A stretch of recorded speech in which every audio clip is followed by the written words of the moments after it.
Forbes did an article on the news about the Rings of Power.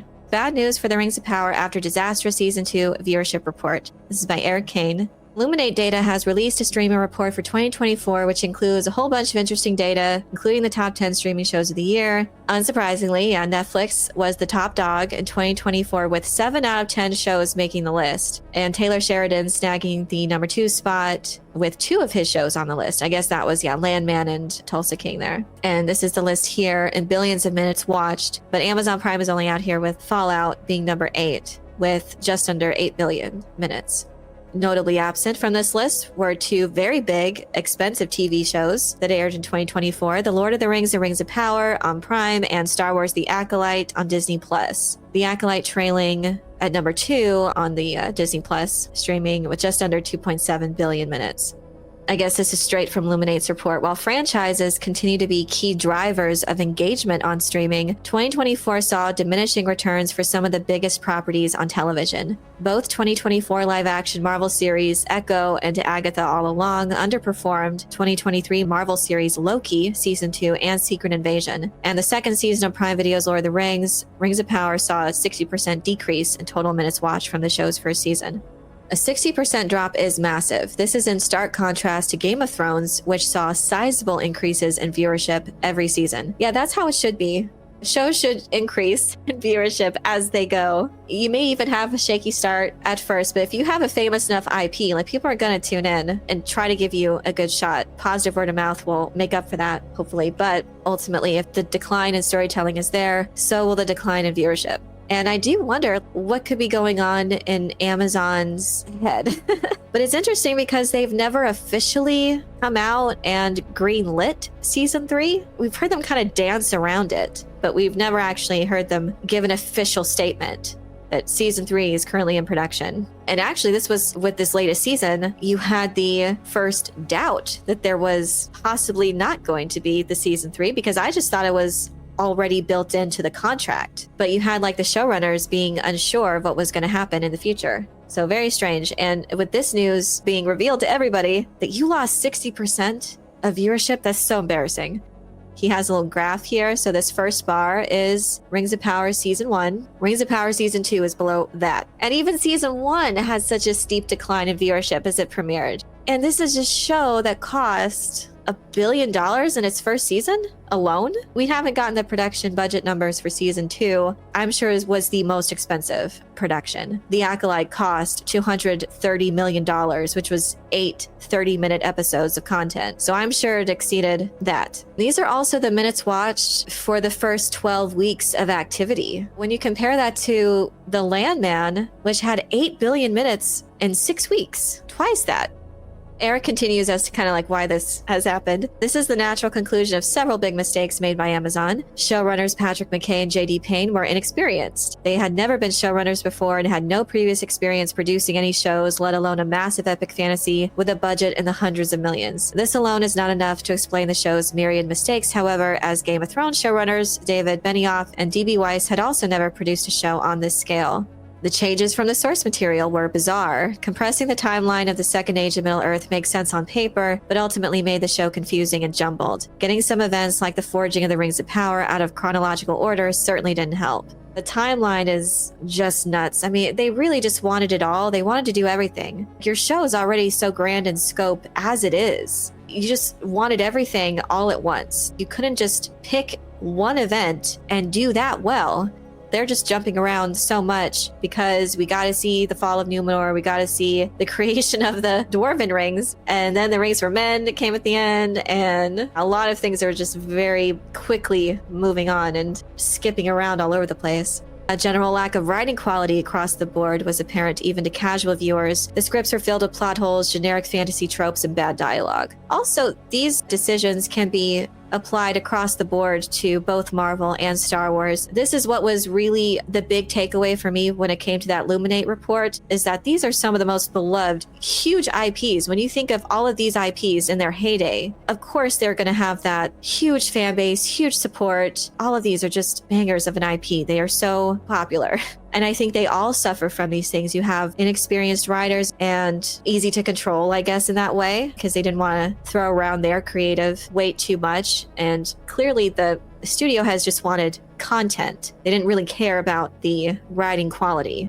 And I guess for Amazon Prime and Jeff Bezos, they just wanted the Lord of the Rings associated with Amazon Prime. But clearly they didn't really care about anything else. And I feel like that's just across the board for all of these things. Just really taking advantage of the fact that these are famous IPs and not putting the work in when it comes to writing, and really just thoughtful care when it comes to things like the timeline of events and basic lore. It just really seems to be almost like a four-letter word for these creators. They don't like to be tied to lore. They don't like to be tied to someone else's canon or mythology, even though they want to be associated with it, but they don't want to have that responsibility, I guess, to carry on someone else's work. It continues, there's a sense throughout the show that it was trying to appeal to the most casual audiences, the vague, modern audience we hear so much about, with little regard for Tolkien's most passionate fans. Creating an adaptation of Tolkien's work without appealing to the built-in fan base is a truly baffling decision, but we've seen the same strange trend across numerous IPs, from Star Wars to Marvel and beyond. The new audience doesn't show up,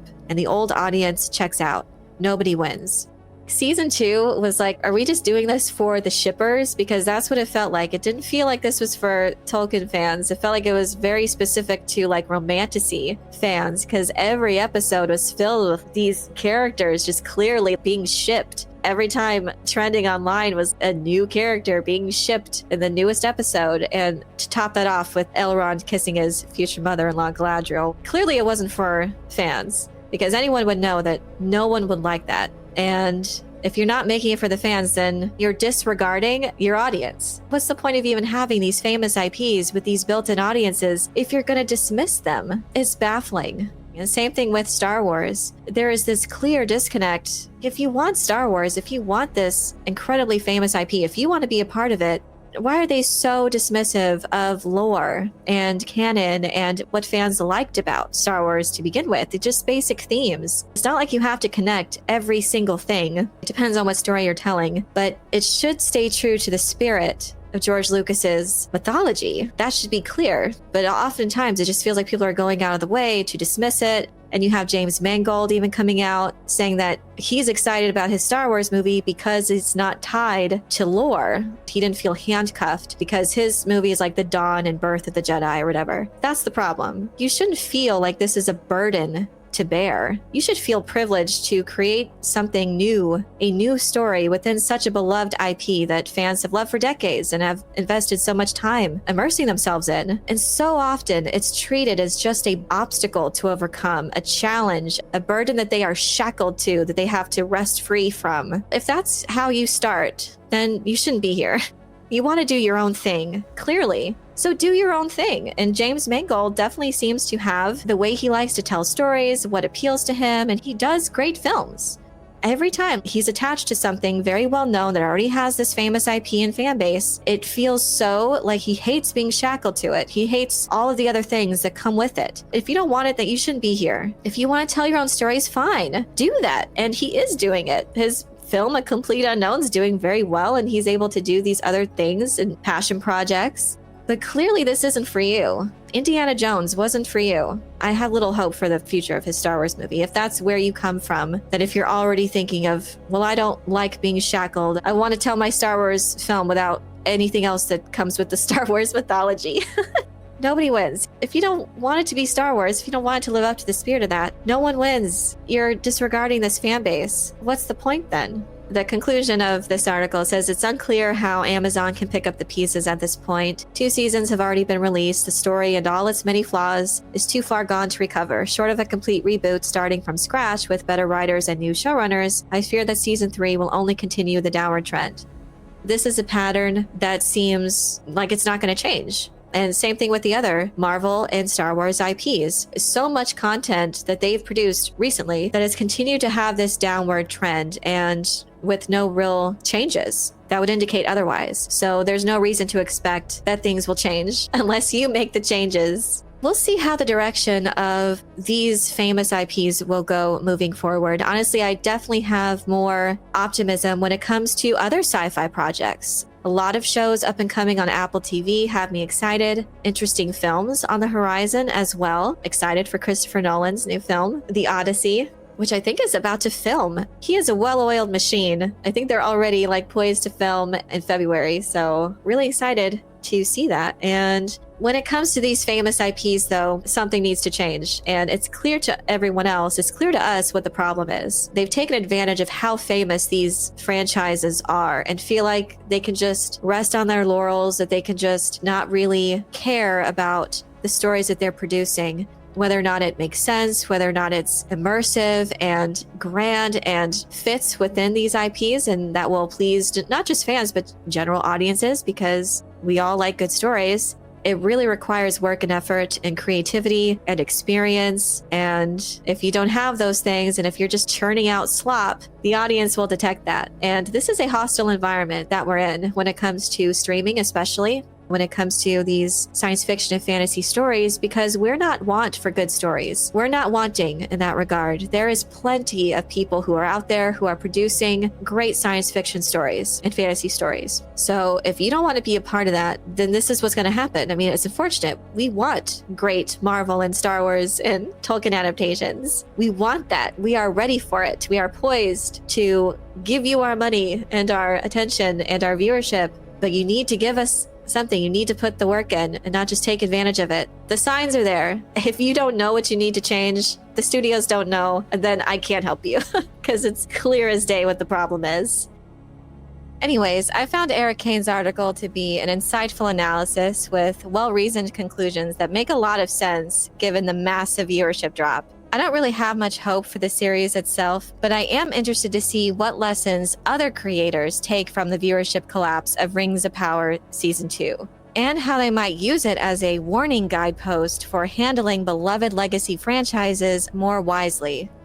But I'm curious to know how you feel about this analysis of the failure of Rings of Power Season 2. Do you expect this downward trend in these mega fantasy franchises to continue, or are you hopeful for a turnaround?